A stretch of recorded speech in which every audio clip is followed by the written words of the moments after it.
Oh, it is Tuesday again, Coach. Woohoo! Hey, how you doing, Val Voice? Oh, I'm doing pretty good. I'm doing pretty good. It is the last Tuesday of the month. I can't believe we are about done with June and halfway done with the rest of everything else. Oh my gosh, what's going on, man? Hey, man, they said time wait for no one, right? They said you are only as young as today, because tomorrow you are a day older.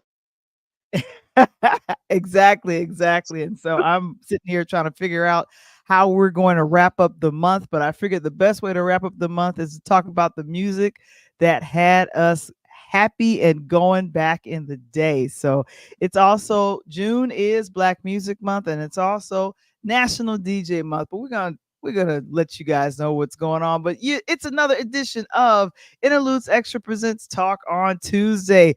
Here we go, and let's go.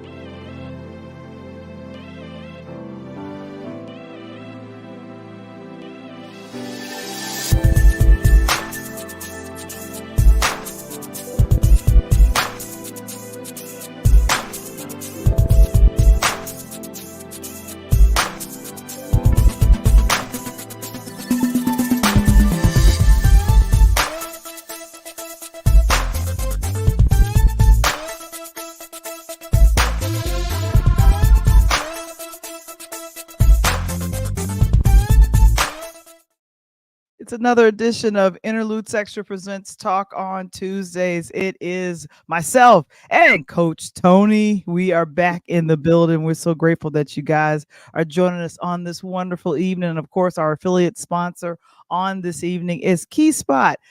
Share, connect, and grow. If you have a small business and you want to be located no matter what city you are in the United States, please connect with Key Spot. I'll go ahead and have Mr. Springer place it in the room chat. Oh my goodness. And of course, a DJ saved my life. It is the ebook that is coming from myself, Val the Voice Johnson. Of course, scan the QR code if you want a little bit more information about the book. I appreciate everyone who has done a pre-purchase of it. And so, of course, we're going to be doing a book reveal, the book cover reveal on next week. It'll be July. Okay. And by that time, the book should be out. But, all I'm doing is praying.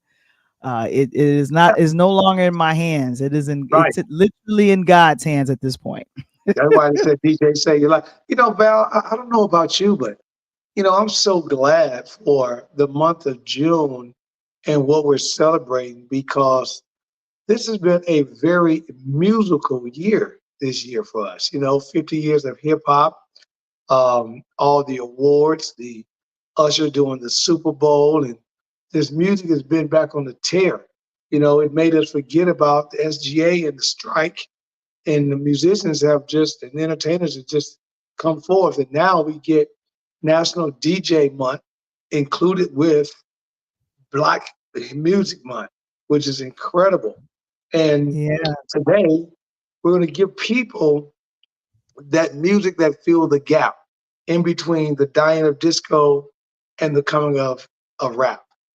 That decade to a decade and a half, and I'm excited.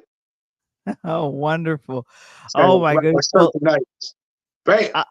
I see your shirt. I like your shirt. Your shirt is cool. That's not everyone understands house music. Man, not everybody understands house music.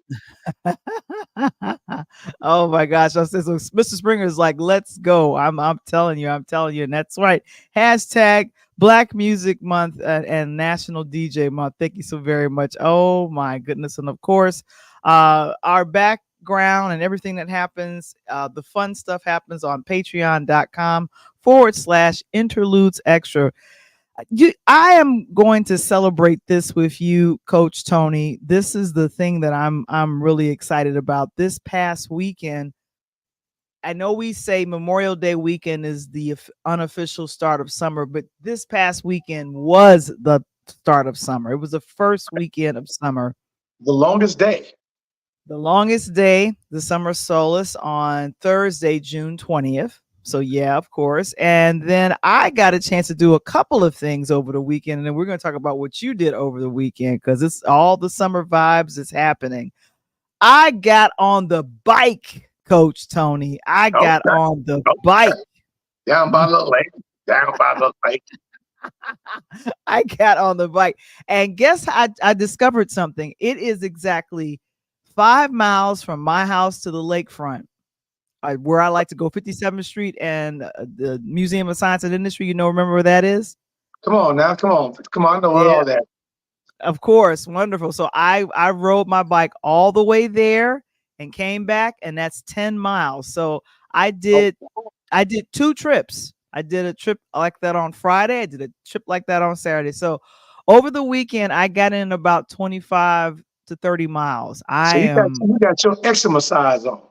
You better believe it, because we gonna be. That's what I'm talking. I'm a strong woman. I'm a strong woman, Coach Tony. I like that. Hey, I like, something. You gotta believe, and for those that are listening that dropped their New Year's resolution, we have what they call I think it says the Soulless mid-year resolution, and Val just gave it to you. She trucked 10 miles.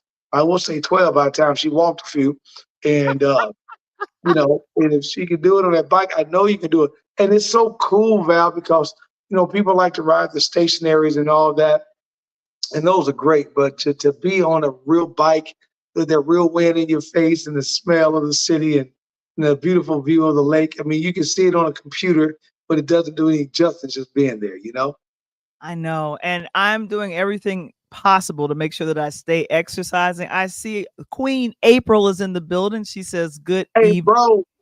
I know our friend to the show, guest, as well as a great supporter of this platform. She's like, "You go, Val." I appreciate that. That's so.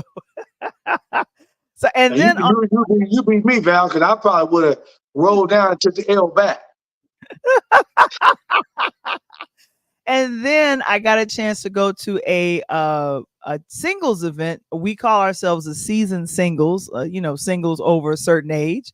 And so there I am hanging out. One of my buddies, Hassan from New York, but by way of PA. So we had a good time. Okay.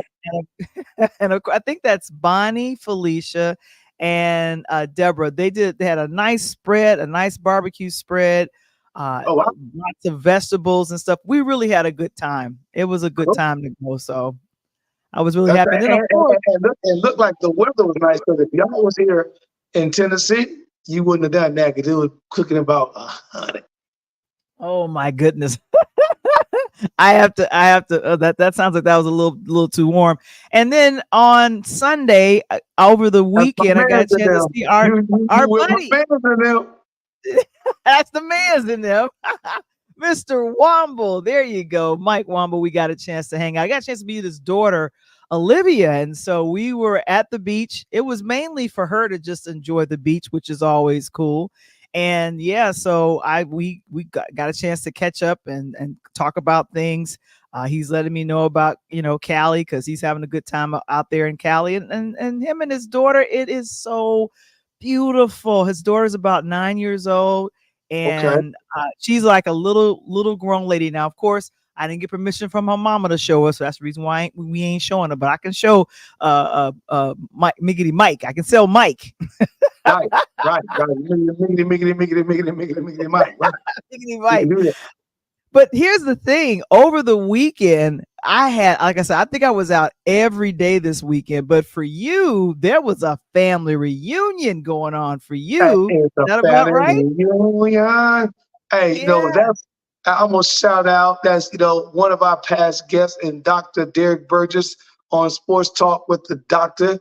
Tune in his podcast if you haven't, if you need to be upgraded. But this is his daughter, and I call, my little niece, but it's my little cousin. She's tall as get out, but got great skills. She's going in 6th grade, Mississippi, in the Jackson area. And Val, she told me she's going to the WNBA. So I absolutely love it. I'm going to do everything I can do to help her get her skill level up.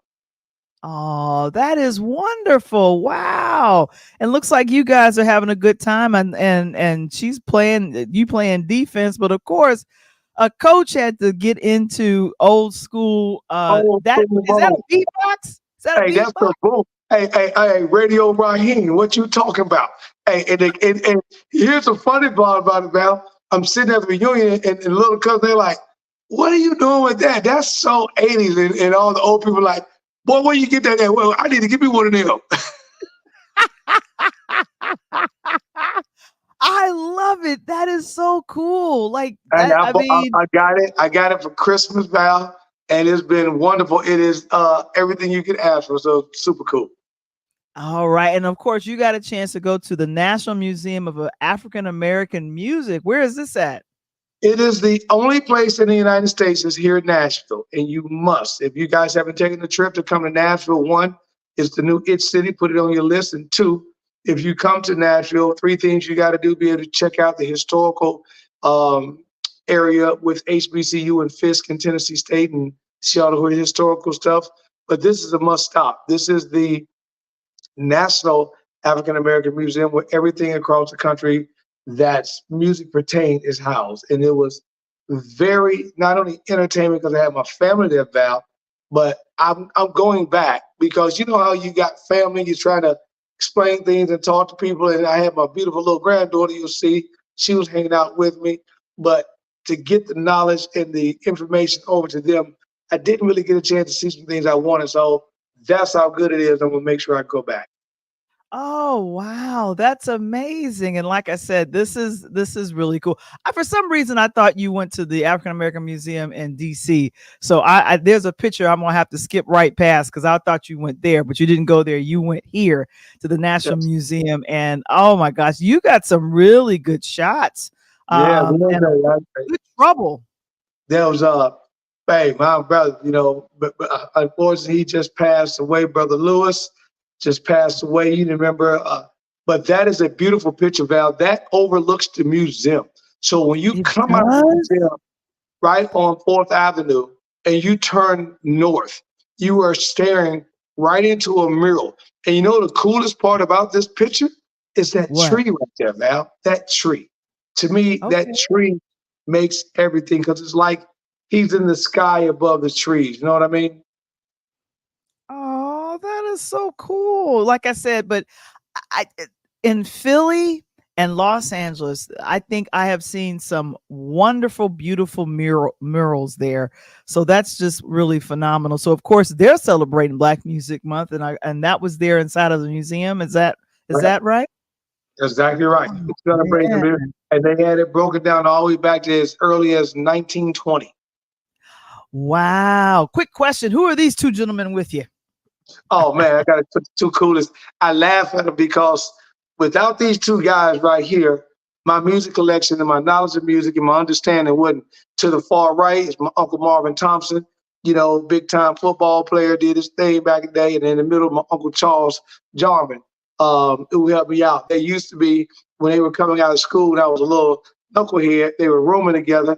And when I would go south, my mom would send me, I would hang out with them. And my uncle to the right, Marvin, in the white shirt, he had the big music collection. Val, they were very good friends and went to school at this time doing Lionel Richie, doing the Commodores, doing Teddy Pendergrass, Confunction, Parliament Ooh. Funkadelic, the Brothers Johnson. I can go on and go on and go on.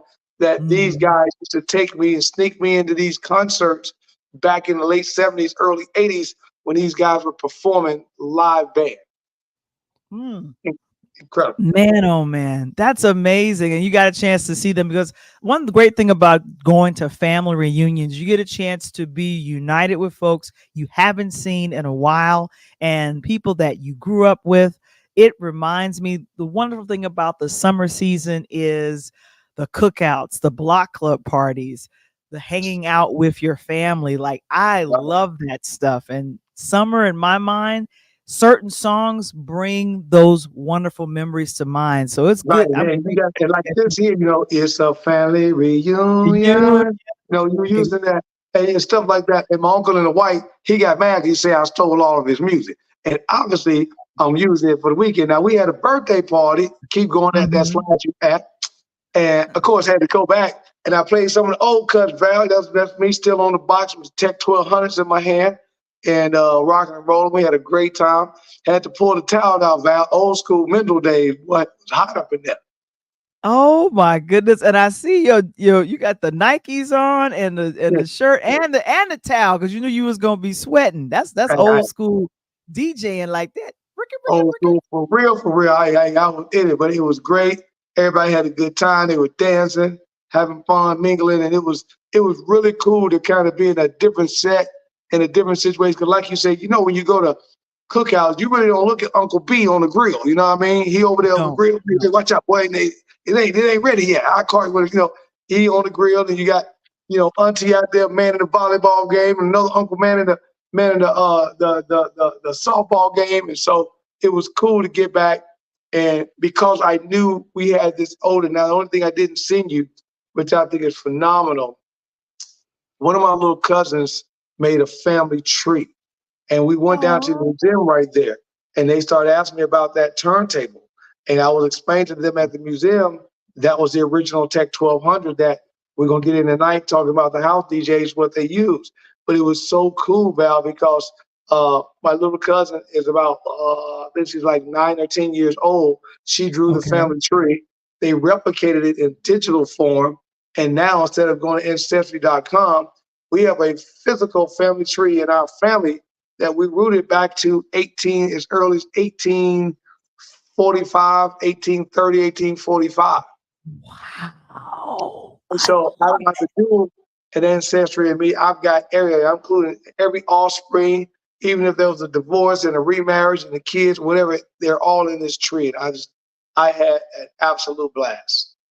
I think every family should get a chance to do their tree and break things down. We had a cousin do that for us probably about in 2007.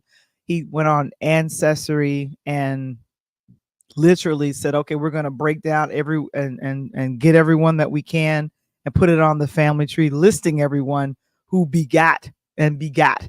But I see that you are standing by a what kind of what kind of a record So player is that? in this picture right here, and I got another one that I said that's a full blown with the shoes. This was the original. They were showing the original turntable as none other than Grand Master Flash himself. This Hmm. was his turntable that he started with. He dedicated it to the museum, showing he didn't have the two. He had the one turntable back in the day with just a headphone. He would just put the records on at the time and what he called soft scratch or scratch the music. And at that point, they thought they were messing the records up, but he was scratching, and that's how scratching was born.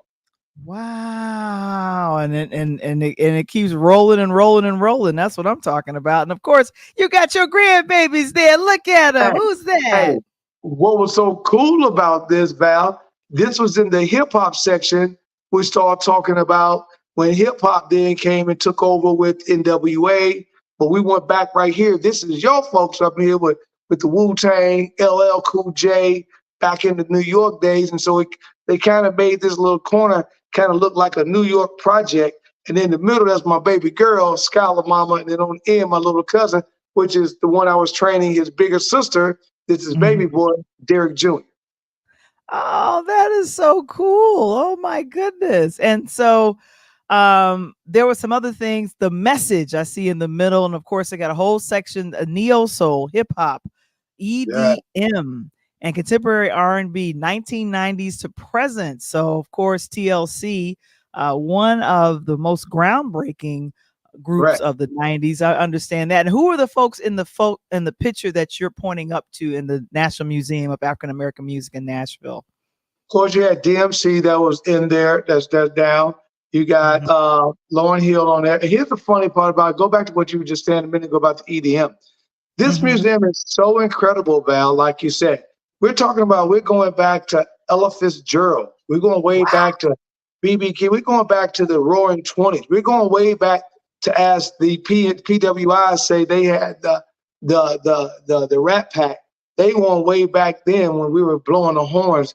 And it was so incredible because there's a section in the museum that showed how the slaves had folklore dances and how stepping became for the Greek Divine Nine with the fraternities and sororities, that Right. the Africans would then play on bongos like they used to do over on 63rd Street on Rainbow Beach and have that boom, you know, and they would dance to these things, and all of a sudden the men would get out and try to do each other. They would get the stepping thing, and that's how that was going. And they start to monologue in the music, and then later on, as we come into the late 1800s, early 1900s, then we start to get Dickie Gillespie, we start getting Fitzgerald, start getting guys blowing horn, Nina Simone start to sing, and it was, like I said, phenomenal. And then when you go all the way up, when they get to the neo soul, hip hop, and all that, EDM, it just shows you from, as the museums see it, from the late 90s, early 2000s, the music is now almost compressed into one style of music. Nothing is kind of separated itself. There's been no new genre that's been created. If you think about it, hip hop or rap has been the last genre created, right? Right. Exactly. There's always Mhm. been R&B. Before Right. that, there's always been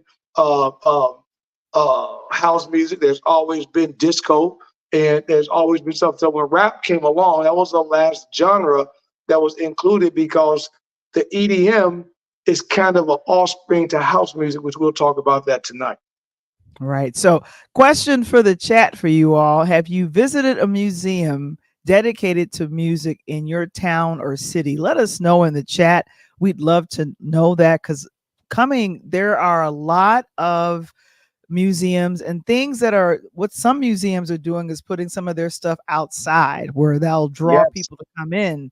And I know they're doing that with the DuSable Museum here in Chicago, but they want you to come. And I feel like this is a great time. Many kids are out of school during the summer months, or they might be in summer school, but this is a great time for you to spend time with your nieces, nephews, your younger children, offspring, however that works, or the kids that are getting ready to go to college.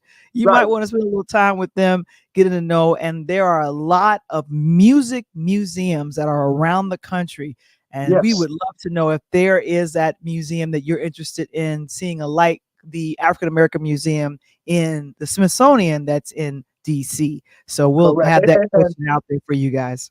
And you know, if you got the two pictures that I really want to talk about before we move on, there's one I had in there, bingo, right there. I couldn't ask girl. That's why I know. See, that's why I know we connected, because you be reading my mind.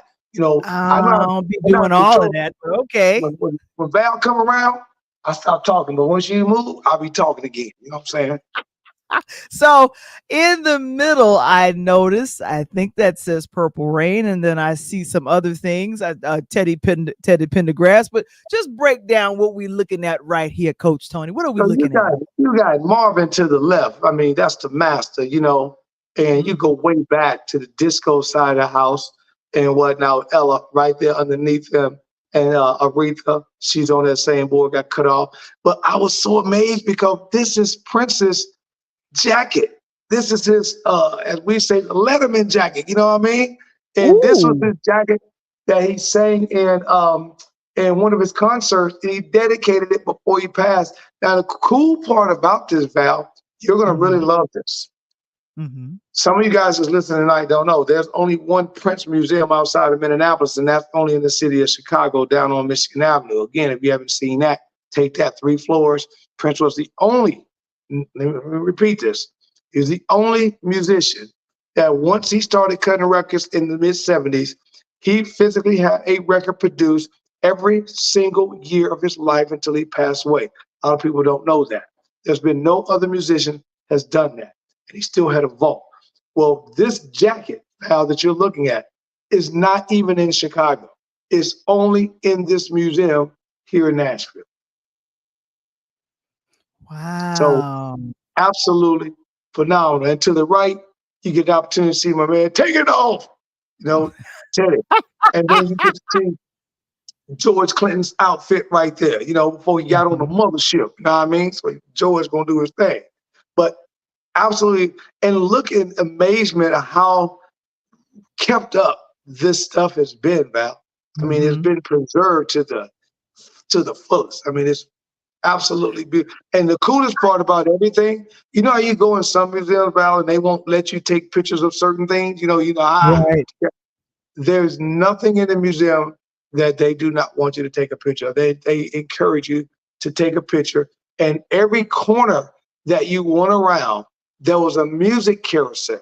So before you went into the room on Ella Fitzgerald or Nina Simone or B.B. King, there was a music carousel that you could put the headphone. There was even a place in here, Val, once you got to contemporary for the EDMs and stuff, that you can make your own beat. So if you wanted to come to the museum, choose a beat Oh, and rap, you can record it and download it, put your email in, and then they would email it to you.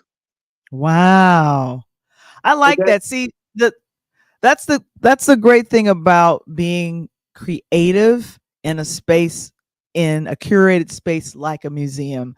I'm right, remembering the museum, the Grammy Museum that's in Los Angeles. I went there probably about 7 or 8 years ago. It's been a minute, but they had a drum set. I forgot the famous musician drum set that they had, but you could sit there and play drums. This was no, I know this was 2013 because my mother was still alive, and she got a chance to sit at the drums, and I thought it was hilarious. I took a picture of my mom, looked like she was playing drums at this drum set. But whatever encourages, I like to call it creativity, and to educate children and even adults about how music is made. That's why I know it's fun when we literally take a time out to celebrate Black Music Month, because it is what it is. Like I said, this is phenomenal. I mean, and Val, Prince, the wow. best part of all this for me was What was that? I got an opportunity to hang out for 3 hours in this museum with my granddaughter. Now, this here person we're going to talk about, I talked to my granddaughter about Frankie Knuckles. Frankie Knuckles is in the museum in Nashville, Tennessee, Woo! and it talks about him being the godfather of house music as we segue into that. And it was so cool to see my granddaughter at 7 years old come back when we leave and talk about what she learned. She even remembered me talking about Frankie Knuckles, remembered his name, Val. She didn't remember George Clinton, but she remembered me saying, yeah, you know, the man that put on the thing and came out the mothership. How old is your grandbaby? He's 7. They're He's, sponges. At that yeah, age, kids are sponges. They will listen, they will repeat it right back out to you. yeah. And she was so cool because she also got an opportunity to see some of the photos up where not so nice of PWI cops at that time in the 40s, 50s, and 60s beating on young African men and women. And then she got an opportunity to see the Roots album. So a lot of people don't know that Roots album cover with that police and the woman, that's in the museum, talks about what happened up in New York at that time. So that was incredible for Frankie to have Frankie right there and cutting center before it. Frankie splits rap and old disco, and you talk about him, and it's absolutely phenomenal. Unfortunately, rest in peace, the godfather of Chicago house music is no longer with us. Passed away in 2014, but man, love it. Right. So, as we said a little bit earlier, as we get ready to kick right on into it, June is National Black Music Month. And then also, I found out earlier this month that it's also National DJ Month. That's what June is. I had no clue. A little corniness right here. There was a time where I used to actually DJ with records. So I'm just gonna do this real quick. Corny, One of my corny. You didn't say that. Yeah, I'm not even one gonna of let my you say that. one of my favorite peoples to DJ with is Jody Watley. I pretty much had a girl crush on her. And I think I have not one, not two, but 7 of what we would call 12-inch singles. Vinyl. where you would vinyl. People were telling me don't get rid of this ever because this could be worth a lot of money. I'm learning that vinyl is getting more and more Well, popular I'll tell as you. people are I'll tell starting to you realize. about the price points on those because I got them, and I got that album and about 3 of them. But vinyl, Val, Mhm. this past year was the fastest growing genre of purchases when it came to music. And I told you, we talked last week or 2 weeks ago, there's a vinyl making producing company here in Nashville, and vinyl is predicted to go over $6 billion by 2030. So I'm telling you right now, if you don't have vinyl, start to purchase what you like and hold on to it. And I can tell you that because as we get into this talk and talk about this gentleman here, this album here for this guy who is represented as the godfather of house music.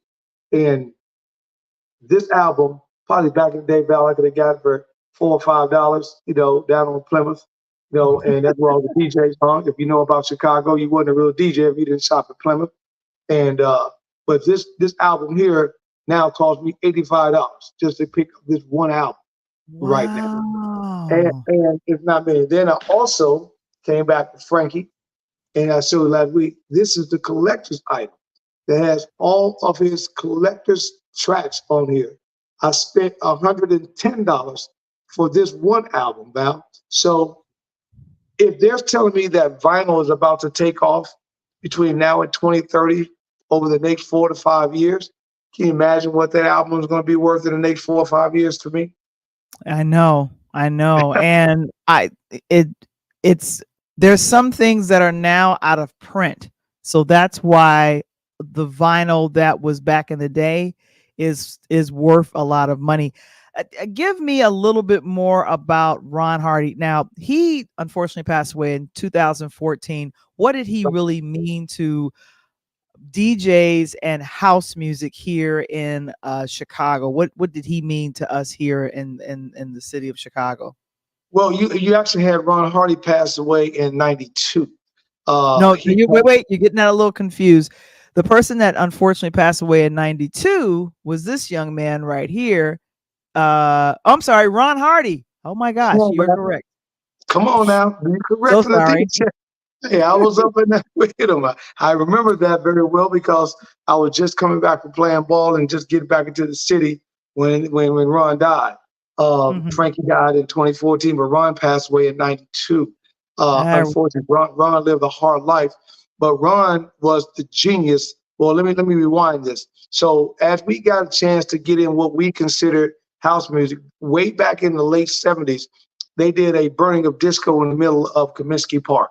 At that time, people were getting pissed because they thought disco was taking over for rock and roll. So that was a house music opportunity to slide in the door in that late '70s, early '80s. House music slid right in the door. And then they started to do a compromisation of old disco music with new Chicago and New York and Detroit style music with a little twist in DC. And they started calling it garage house. And then UK jumped in and started adding their piece and started calling it Italo. Italo, Italio, and they had different beats. So when Ron Hardy was able to come from New York to Chicago and found out, wow, it's a different vibe here. He was down on Jefferson Street. We sneak out to it. He had a place called the Warehouse. And he tells a story on one of his documentaries about, they asking about, man, you play that music. He said, what kind of music is that? And the dude said, yeah, that house music.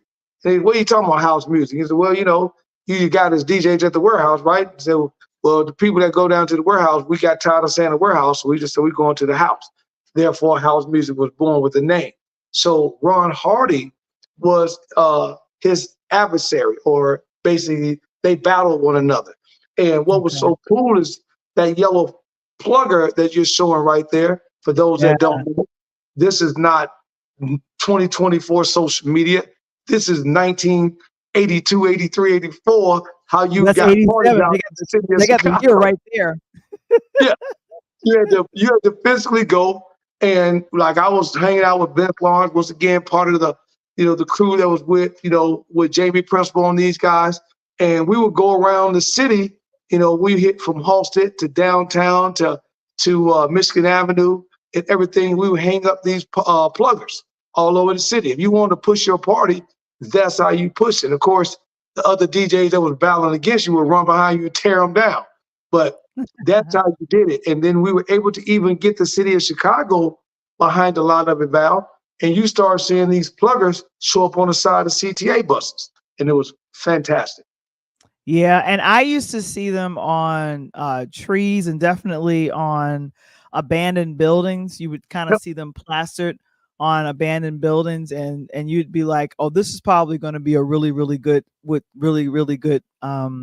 house party." I'm gonna let you in on something. I'm a little bit younger than you, and I remember sneaking out to I want to call it a Mendel party. That was a school that was here in Chicago, and a lot of the DJs would show up there. Yeah. But I brutally paid for I paid the price for going to that house And if you didn't know, track. you could have went down the street because the two biggest high schools that was having parties at that time was Mendel and Kenwood. Kenwood also had a lot of parties over in Hyde Park, of course, around the 50/50 Square Club. You know, and this was funny, Val, because at the time that Ron and Frankie was kind of battling each other, it was a fight for the warehouse and Frankie, and a fight for the people that wanted to go to the music box because Hardy had the music box that was rolling. And a lot of people didn't know, and a lot of my friends, I got in trouble because Chicago's music scene never sleeps. So we had Mendel that would go, literally people, they would have a basketball game, put everybody out, then let everybody back in to pay again, you know, for the party. And then it would close at 1 o'clock, and you either go to the candy store, listen to Farley spin from about midnight or 1 o'clock to about 2, 3 in the morning. Farley would then get off. You go to the music box or the warehouse, and they were open at 3 in the morning. It didn't close till like 10 the next morning. So I had homeboys, my friend that was coming to high school straight from the club. It was a rough life, and like I said, I was a young teenager at the time, so I was not really allowed to go. My mom was not allowing me to go out to these parties, because the funny thing is, in the very early 90s, right when I got hit 18 and was getting ready to go to college, the risk of getting in trouble, because I was I was in Naperville. I was out there at the PWI North Central. And the risk for me to go to either the warehouse or to a party from college, my mom was like, "You do that, I'm yanking you out of school." I was like, "Oops." and in reverse of me, you know, we lived that life. You know, I had Vince Lawrence, the godfather of house, with Jamie Principal and those guys lived a block from me, literally not even a block, a half a block. And I had, you know, the pleasure of knowing Vince before he even made it to the house music documentary, still kind of keep in touch, trying to get him on one of our shows. But, you know, I was privy to a lot. I've got a lot of albums that I still got, Val, that are promo albums that's never went out that I've got. But, you know, because of Vince, I got an opportunity to see this list of people I'm about to give you that made up the house music. So I got an opportunity to listen to Andre Hatchett as he was DJing. I got an opportunity to listen to Larry Levine. I got a chance to check out Terry Hunter. I got a chance to check out Jamie before Jamie was singing. Jamie was DJing. He still DJs now. But Steve Silk Crowley came up on the lot. Mickey Mix and Oliver, and those guys came from Farley, because at that time, before GCI jumped off, we was in BMX on 102 BMX, and the Hot Mix 5 was everything. Friday night, Val, you know what you were doing. If you wasn't at Mendel, you were listening to Friday Night Live, Ain't No Jive, Chicago House Party with the Hot Mix 5. And Farley came on so late because he was already doing other parties. And when you got a chance to see this, and you got an opportunity to see people like Chip E. And at this time, when I was trying to DJ, we were doing battles at like the Bismarck Hotel downtown off Michigan Avenue. Had to get in there. The Copper Box, remember the Copper Box, the Candy Club, the Power Plant. So Chicago's house music scene, by the time you jumped in it, it was on the downside because rap was coming in. But you had these people that set the tone for Chicago. And you were three type of people, Val.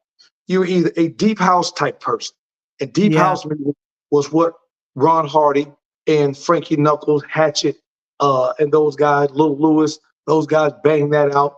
Or you was a garage house music type person, which is what Farley did, Steve Silk Hurley did, Mike Dunn did. The Hot Mix 5 kind of played a little bit of that. Or you was a Talio, kind of like that UK type of house, which is where you got Kenny Jam and Jason, Mickey Mix and Oliver, and those guys. And there will be, to me, and I've been in New York coming up with relatives, been down in the village partying on First and all that. But Chicago's house music is like none other. The only other place I can basically see maybe a little taste of it would be the D, because Detroit was across the lake. Larry Levine made sure he had Detroit rock and roll. Yeah. Now here's the question, because this is an argument that I had to kind of defend, because a lot of people make the assumption, Val, you're from Brooklyn, or you lived in New York, so you're a New Yorker. I went through a lot with New York, and I'm bonded with you all. I love New York. I got nothing but love for Brooklyn. But there was a couple little weird side arguments we were having, like, did house music start in Chicago or did it start in New York? And a lot of New Yorkers was trying to say, no, we started house music. And I'm like, no, that was hip hop, not house. You break it down for me. Where did it start, Chicago or New York? So if you really want to, I'm going to give you guys a couple of things here that's listening, and I'm glad we're doing this and finishing up this month. It's been absolutely great. Put it to you like this. Frankie Knuckles would not be in a freaking African-American museum with a stamp that says Chicago if it was created in New York. Enough said. Kind of like what BDP told them, the bridge is over, right? On the rap side. So we wind the picture back. New York was bouncing so hard on hip hop from the 70s with Kool Herc and Grandmaster Flash and those guys making that name early. But there were also a lot of people, because my uncle was a pro ball player at that time coming through, they were at Studio 54 in New York. That was happening. Okay. But Studio 54, Dancing Queen, dun, dun, that was that old disco music, right? Okay. If you want, and everyone's listening to my ear, listen to this podcast tonight, if you please go to on YouTube, Everything House Music. I'm going to say it one more time. Everything House Music is a podcast. And you go to that podcast and you can physically type in Frankie Knuckles, Everything House Music Podcast. Frankie goes early and breaks that down. He was in New York, okay? He was DJing at Studio 54, Val. He was also DJing at Betsy's. I remember Betty LeDoux's off of First, down not too far from the Village back in the day. And when we were there as kids going back and forth to New York, Frankie didn't really feel at home in New York because people didn't really vibe to the music the way he thought. So he came to Chicago.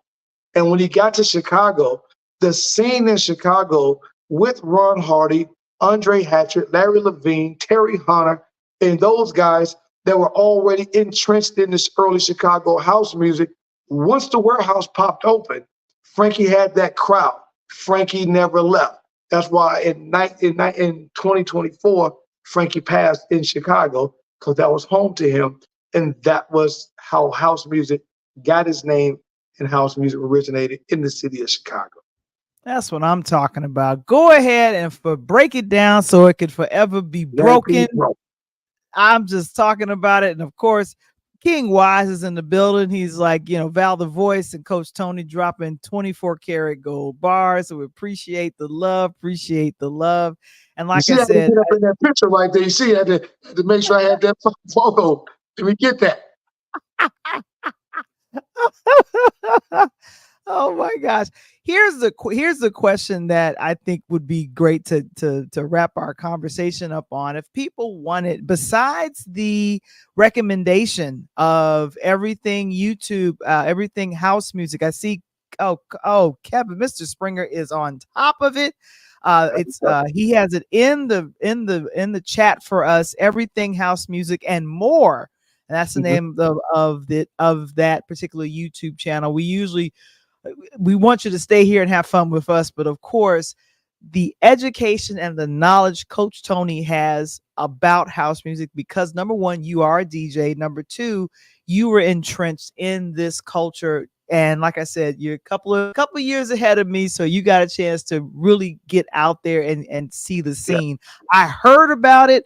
I got a little taste of it, paid for it. But then I know in my mind, it would be phenomenal if there was a film about house music. And I'm talking So like a fictionalized fun situation that would be similar to, remember the movie Brown Sugar and how it kind of paid homage to hip hop, especially in the first 7-8 minutes. And then it goes into like a fictitious story. But I would love something like that for house music. What do you think? I would love something like that. I'm gonna give you one more tidbit, and it makes that funny, Val, because like you said, by the time you was picking up this, I'm old school house music to the basement. You know what I mean? Where we would get at each other coming home from school and going to literally, you know, which I think was some of the dopest thing of ever, just sitting on a couch and let Val do 30-minute set, 40-minute set, just let you run a set. And then I critique you. And then I jump on and I run a set. I'm on, turn that music down, boy. You know, we downstairs, you know, it was school basketball house music. That's what it was. And that's where you got the blue light special. That's what we were doing. Now, Kevin, you can please put this in there. If you want to understand, and the stuff that I'm saying, you can fact check everything and do all your stuff like that. Go to a website called www.312soul, SOUL.com. www.312soul. It breaks down the entire atmosphere of the house music all the way back to Terry Hunter, Ron Hardy, Frankie. And if you look at when you first come on the site, it lets you know Frankie right there off of Jefferson Street as he created the warehouse himself. The documentary, Val, that you just asked, I would love to see a movie put together like that. The only music, put it like this before I give you the answer. What's the closest film that's ever been done on house music / or disco? Disco. I'm thinking about that. It's eluding me at this moment. I want to say, no, that wasn't house music. I was thinking about Roll Bounce. That's the 70s. So is that it? Was it something that happened way back? Was this film released in the 70s, 80s, or 90s? 70s. Oh, I'm sorry, early 80s. Early 80s. Okay. And it was about house music. So, you know what? No, it was disco. It was disco. So let's do this. Possibly, was it the sequel to Saturday Night Fever? No, it was Saturday Night Fever. So you gave me that. Saturday Night Fever was the only movie. Yeah, the late 70s, early 80s. So Saturday Night Fever was the only movie that really come out. And that was about the disco, right as disco burnt and house music was coming in. So if you want to see it, you can pull up the documentary called The Documentary on Chicago's House Music. That is a physical documentary. And that's kind of how Everything House Music Podcast was born out of. Because you go back to the Everything That's House Music Podcast, kind of breaks every single DJ that had a input in building the house music scene for Chicago at that time. But if you go back to house music and you look at the documentary then goes on to talk about, of course, mine and your favorite record, Marshall Jefferson's Move Your Body, right? That's a house anthem. Out of every record that ever came out, all that, you drop that one record that's just like Nelly's Hot in Here. Everybody gonna go to the floor. And Terry Hunter, who I'm bringing up right here, we had the honor of having our former guest of Interludes come on. She was good friends with Terry Hunter. We were trying to get Terry on, and I don't know why her name is escaping me, because she had a song called This Is My Love Manifesto. We got a chance to play that a little bit on our podcast. And so she talked about how Terry Hunter helped influence her doing spoken word over a house beat. It was hot. And Mr. Womble is the one that made that connection. I don't know why her name is escaping me right now, but she is a journalist with the Chicago Defender, and That's dope.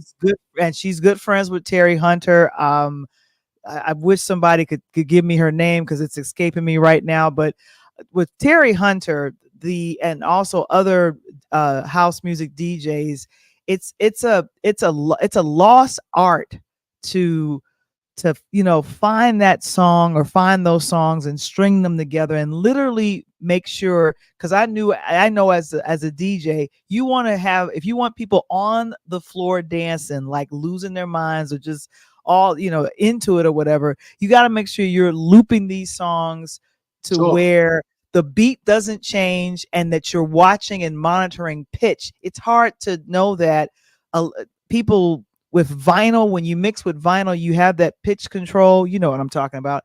Yep. And you're trying to make sure that those RPMs and things are matching up. You might slow down the music with the song from Lil Louis, French Kiss.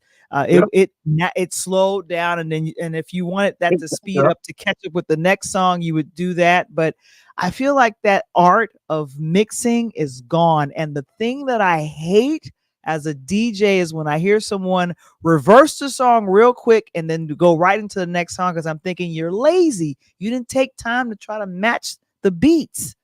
And I know all of these folks. And that's why, and believe it or not, Val, it's in reverse now. DJing is coming back in full force because of vinyl. I can tell you that. The other thing is, you'll understand, because you're DJing. They laughed at me the other day when you saw that picture with me and everything on the table. Because, dude, this is what we did back in the day. You carried everything in, right? You remember the coffins? You carried them coffins in. And they ain't like them coffins about 60 pounds. You carried everything in. And then the only difference is I'm on my laptop. But back in the day, I had about 10 crates. So I'll come to the party with about 8, 9, 10 crates of records. So I'm stacked up. I'm 60 deep on that. 600 deep on that in terms of my records. So I would come in 4, 5, 6 crates. And before my show, while you DJing, I would go through and pull out my records that I want to play. But here's the funny part. DJs nowadays on computer. So unless I'm looking over your shoulder, I can't tell what you're really playing. And if I can't see, I can't even know until it comes on. Back in the day, and Terry probably talked about that on the show, Terry Hunter and Farley and these guys, they were so competitive because it's like a comedian still in jokes. They were still mixes and beats. So these dudes would take a piece of paper, cardboard, and cut it out and glue it on top of the record. And they would label their records at home with a letter M-A-B. So they knew what record that was. But when they put it on at the party, you looking over and trying to see what they're playing, you had no idea until Farley dropped it. And then you're like, oh my God, said you were my lady. Like, oh, and the crowd just lose their mind. And it's nuts. But I also want to, in this, extend you as a female DJ. I want to go give homage to that first female DJ in Chicago. We talk about the men. So we go back. Do you remember Sawyer's? I don't remember Sawyer's at all. And wait, let me really quickly. Thank you, Mr. Springer. You were on top of it. The name of the artist was Black Widow and Immaculate Black Love Widow. Manifesto. Yep. Yeah. So go ahead. Yeah, but paying homage to you as a female DJ and still got the love of the DJ and breaking things down, even with the book and naming the book, The DJ Saved My Life. That just go to show you the influence. But you want to go back to Sawyer's off 23rd. And back in 23rd, back in the day, Val, that was close to Robert Taylor. That was the hood. So you had to really be careful down around Old McCormick. But Sawyer's used to be down there. And the first female DJ that busted on the scene at that time, give homage to Lori Branch. Lori was cold with it. She made you think that you were listening to Farley and one of the other guys, and she had a crew. So with her was Sundance. Sundance kind of came in and slipped in with like Hip Hop House. Remember Hip House? When they kind of came in. So Sundance was with that. And then you had Tori Shelton, disco Tori Shelton. Tori Shelton was the Farley Keith of the female side of the house. She was the straight disco, take you back to the 70s in that groove. And you just had a major, major, major point. When you're listening to music now, and my son always asks, well, Dad, what's the difference when I go to these clubs and hear EDM versus the old house music you're talking about? I said, if you listen to EDM in a younger crowd, if you don't let it play for 30 seconds and get to the break, then you're a bad DJ. Where back in the day, if you took that music and that song off before the break came, they'll run you out of the building. If you put It's Not Over on and you don't get that, all shucks, you don't play that, all shucks, you don't get to that beat and let them sing that song all the way through to the break, you better get out of here because you're considered a poor DJ. So a lot of old school DJs would come to a party with no more than 10 to 15 records under their arm and rock a party for an hour and a half on 15 records. It was ridiculous. And what I learned when I was in college, I used to be kind of an assistant, if you might as well call it, a person that would help carry the crates. Yep. And what I learned is, and what I appreciated is when people could take music, especially the a cappella of a song, and put a whole new different beat under it, creating another song. That to me is a lost art. And then also kind of just making a song that was only 2 or 3 minutes go forever almost, and just kind of the part of woo baby, and didn't have a reverb, didn't have a brain for it. Yeah, but actually had the record to make it do that. And you're talking about taking a song with an acapella. Think about how cold Farley was to take the Martin Luther King "I Have a Dream" speech and put it on the Godfather house track on the instrumental. And every year, growing up in high school, when Martin Luther King Day came up, WGCI played that track. That's exactly. And here's the thing: the one thing that I have to always call out about house music that I really loved and appreciated, there was a lot of, I want to call it, positive messages that would kind of get in there, and I found myself wanting to know more about Dr. King, wanting to know more about some of the speeches that were under a house beat. And you're kind of going, is that Dr. King? Yes. Right. And you're dancing to it, but you're interested in knowing a little bit more about it because you hear it. And I feel like the way how Chicago house would unite with history, bring those things together, and all of us become united, one nation under a groove, literally, while dancing and learning more and just going, you know what, I want to know more about this, but this is a hot beat. But you and Val, I'm gonna tell you, Val, even though I was in school at that time, that's how I learned the Martin Luther King speech. Believe it or not, because you learned it, because through, like you just said, through repetition. So as they played on the radio, I said, man, I gotta go get that. And you think you can go down to Plymouth, hey man, let me buy that track that Farley did with Martin Luther King. Like, dude, you can't buy that. That's a false message. You know what I'm saying? So you go home and if you don't get a whooping, you go find a cassette, you put a little tape over the back of it. You remember that, Val? I'm recording over whatever's on here and record it. And now I got it so we can listen to it. And then I started to, I have a dream. That one day I'm like, wow. And then you start listening to the Martin Luther King, but you think you listen to this house music track and it's kind of subliminal because you're getting that Martin Luther King, the message and the speech of him on that mountaintop that day when he spoke to the people. And you're like, wow, I just listened to Dr. King's entire speech on a song. And like you said, Val, they looped it and looped it and looped it, and the record never went off until the speech was over. Absolutely incredible. I need you to take a look at this particular, I want to call it, flyer. And we did one a little bit earlier that had other folks, but some of these names I remember hearing on BMX and GCI.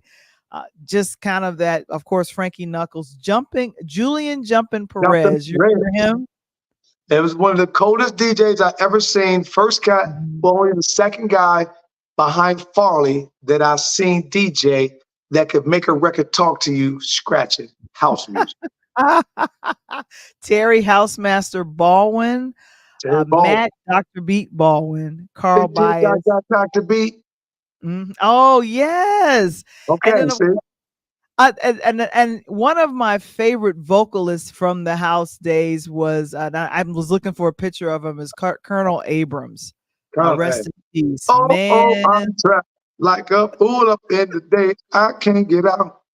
Hey, I'm telling Val, and I'm telling you, Val, it's so crazy because Mhm. you were just talking about that in '05.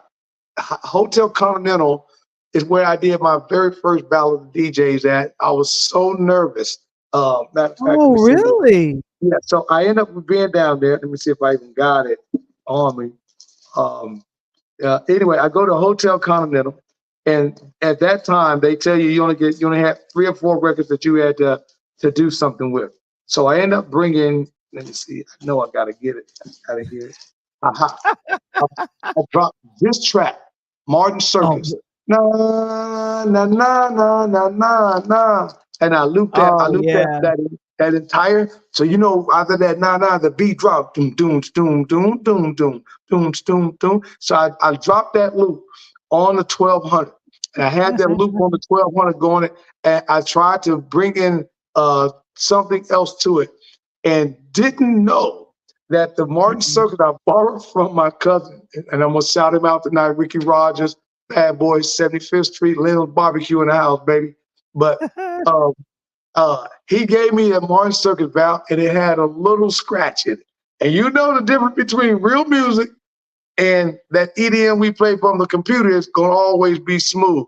And I went to blend it, and the scratch hit, and I got off beat, and the crowd booed me. They went nuts. They went berserk and booed me out. And it took me almost a half a year to get back into another contest, which ended up being at the Bismarck, and I did all right. But I'll never, ever, ever forget that. Oh wow. So check You know your what? music. I'm just finding. Check your I'm music just. before you go battle. You better check your music. I know. I didn't know that Colonel Abrams was from Detroit. Yeah, from the D. I didn't know And, that. and that's why I said when you had that Detroit sound, that was Larry Levine. So he had that Detroit sound. Wow. They were the only one that could match Chicago on their house music, except they started doing that they had that when they started doing that juke music, they the one that kind of brought juke music to the forefront. Best DJ is Mark Lee. Yeah, right. You're funny. Hey Mark, hey, we can go at it. I'm always I have mixing boards and table will DJ. That's what I tell them. So, like I said, if people want to go and I guess educate themselves on house music or just the documentary is available. And of course, thank you so very much, Mr. Springer, for placing this in the room chat for And us. now the It's a documentary's YouTube on channel. the documentary's on Netflix. So if you have Netflix, make it easy for yourself. Go to Okay. And Netflix and you can what's the pull up. name of the documentary? What's the name of the documentary? It's called the Making of Chicago House Music on Netflix. On Netflix. So I say, guys, get educated. If you don't know anything about Chicago house music, I got educated just being here, being a co-host here to Coach Tony, because I'm telling you, man, I a real education comes when you're able to learn from folks that had actually were out there in the house streets doing Yeah, their thing, because I'm telling you, there's something, there's a quality of that music that brings back some very, very good memories for myself. I don't know about nobody else, but for right. myself. And coming of age, here's the thing: I can't do too much house music today. Sure. But back in the day, oh my gosh, ooh, yeah, yeah, yeah, yeah. So I mean, But I'm still, I'm like father. I'm a house head, father's a house head. So I'll give you one, and this be my last little nugget to drop for you guys. And Kevin definitely put this in there. And you're right, Val. It's something about to me, as that DJ. That's why I love collecting all the vinyl and stuff. But it's something about actually hearing that needle hit the vinyl. Hear that shh. um, You got that real music. And there, believe it or not, Val, I do parties, and there are request tags that come in. You'll be amazed how many people want DJs that spin vinyl, that they don't want the push button people. You'd be amazed. But on Friday nights, every Friday night, and Val kind of know what I'm saying because I told her this several times. But every Friday night, if you really want to get into Chicago style house music, go to iHeartRadio and type Mhm. in V103. Friday night starting at 8 p.m. to 1 a.m. Central Time. Go to iHeartRadio V103, and the original Hot Mix 5 has taken over the airways.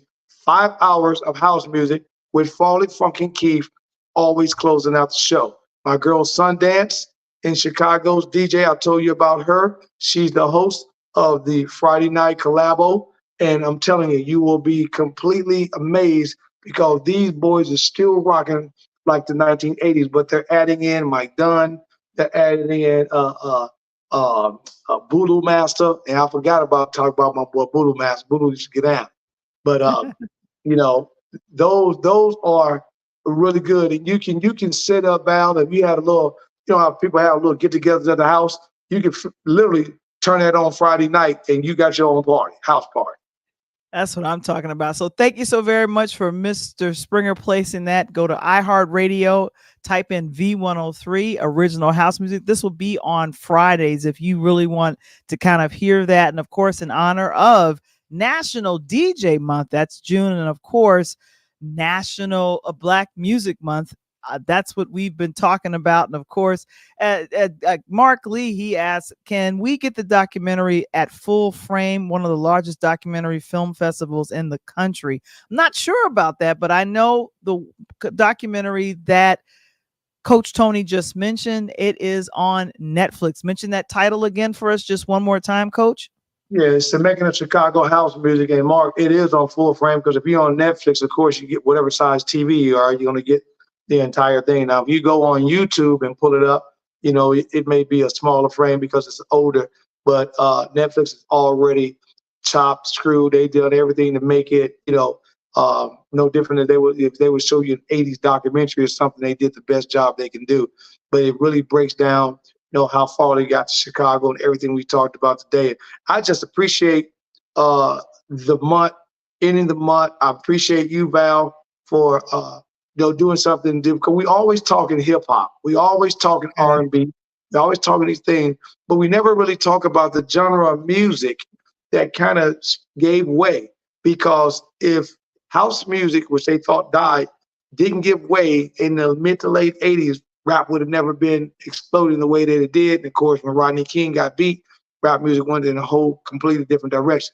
But now, house music is back on. You got people like Idris Elba, who was making Val Oh, yeah, $500,000 per I show, know.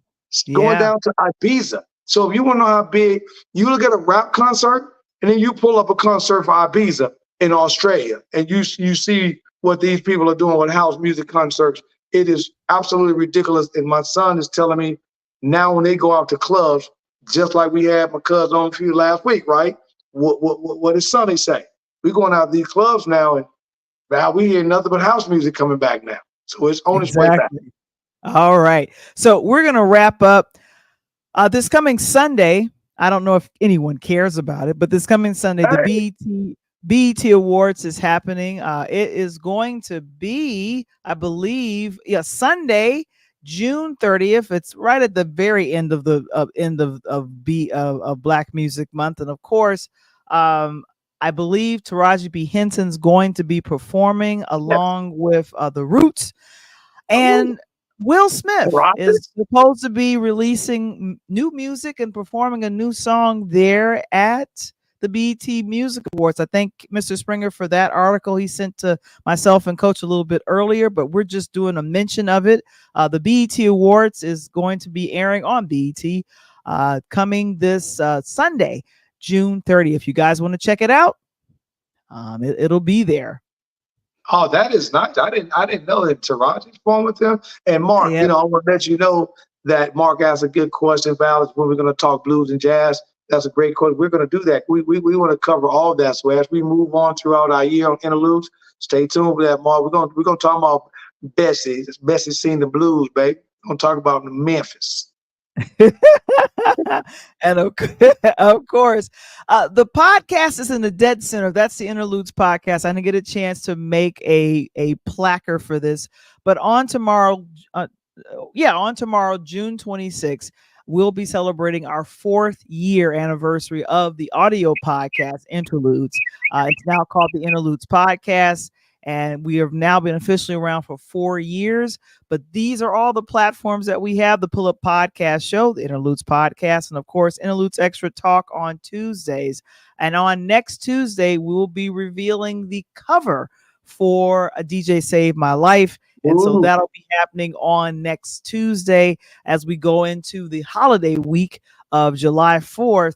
And of course, every single Monday at 8 p.m. Central, 9 p.m. Eastern, it's the Pull Up Podcast Show with Coach Tony Thompson, talking sports 1 quarter at a time. Coach.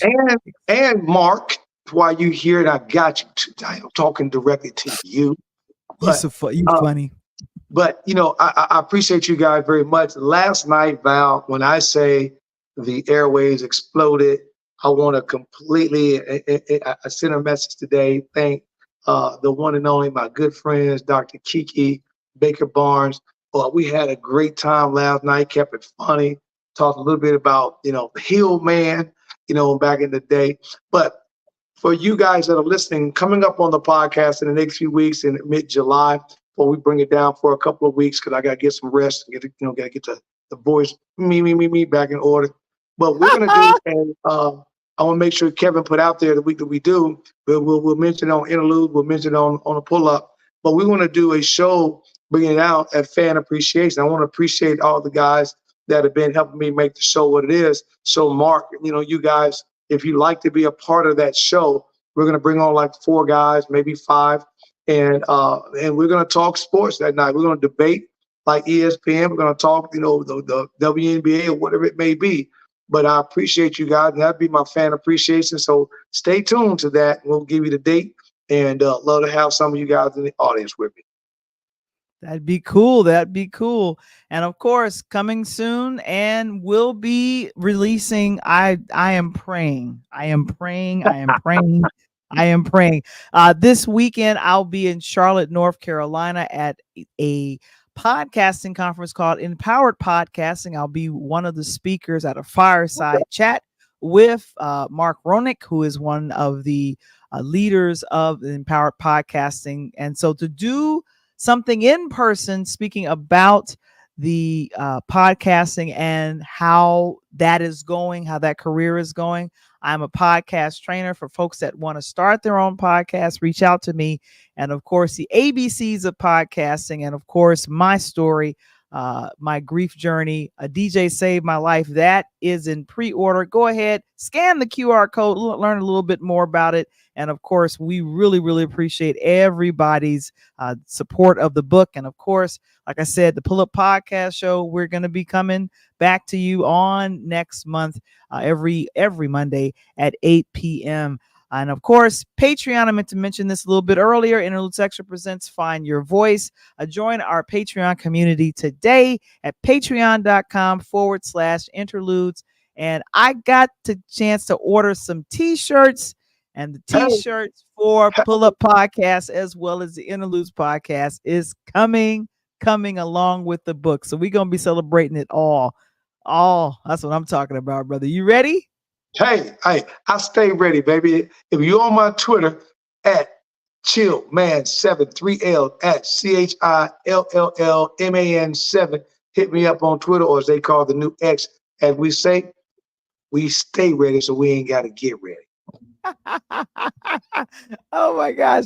Coach Tony, Val the Voice, we'll see you on next week. Be blessed. Peace.